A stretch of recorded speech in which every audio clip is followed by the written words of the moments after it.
Welcome back to our second devlog. I'm Edward. And I'm Tormod. And in case you didn't already know, we're making a game called Slash-a-Bit. In our last video, we left off by finishing our rig so we could start animating our hands.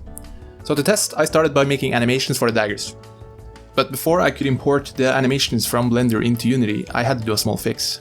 You see, the current state of the player didn't support the hands from Blender, so the player needed to be remade.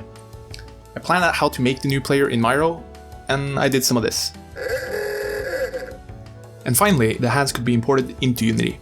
Now, all I had to do was set up the animator, tweak some weird rotations, and voila! And well, the animation doesn't look that great. And it also has this nasty issue.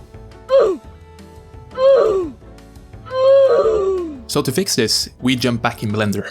And our savior, the animation curve, is here.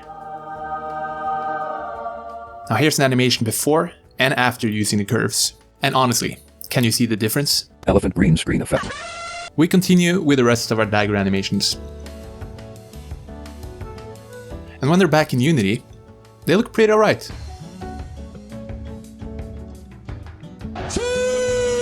Now, you may have noticed that previously, the enemies could actually follow you and attack you.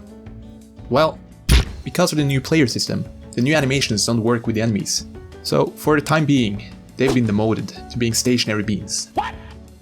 I made this model, imported it to Unity, and applied a shader to it. And now, we have a pretty cool slash effect that makes the attacks a bit more juicy. Nice. I started on making the brawling animations afterwards, and added them to the player. Similar to the dagger, I made an effect for the brawling as well. And with this, we have an effect for both slicing and thrusting attacks. Nice. And then, I went back to Blender to continue on the rest of the animations for all the other archetypes.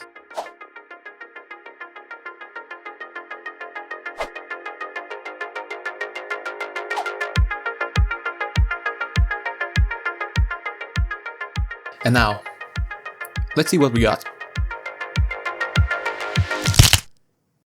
Yeah, that looks pretty painful, not gonna lie.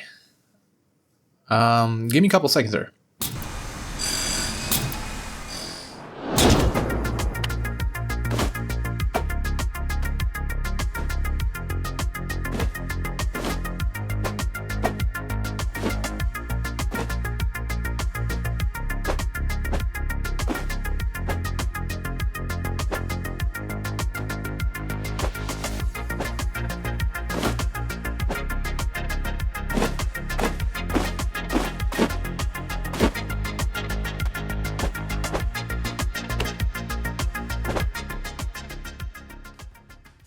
Bob Ross time. Then we started to create a level. For this first one, we wanted to make a castle. We started out by laying out some models that could be used while building it. This castle is going to be the centerpiece of this map. And it is actually the boss arena as well, so the castle needs an open courtyard design to facilitate this.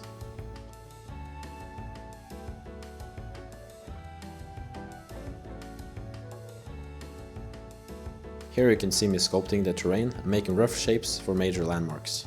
To emphasize the castle, I wanted to put it on a hill, with cliffs around. The castle itself will be surrounded by a moat. And I want the area around to be green rolling hills and also a lake.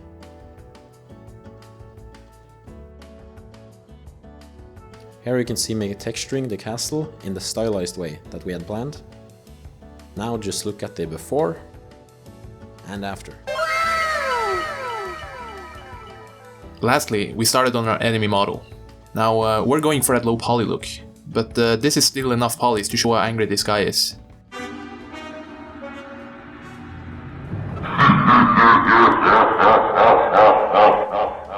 Anyway, you'll see more of that guy and the castle next time. So that's all for this devlog, guys. Please tell us what you think. So that's all for this devlog. Please tell us what you think in the comments and subscribe to stay tuned for the next devlog, because it's going to be a banger. Bye now.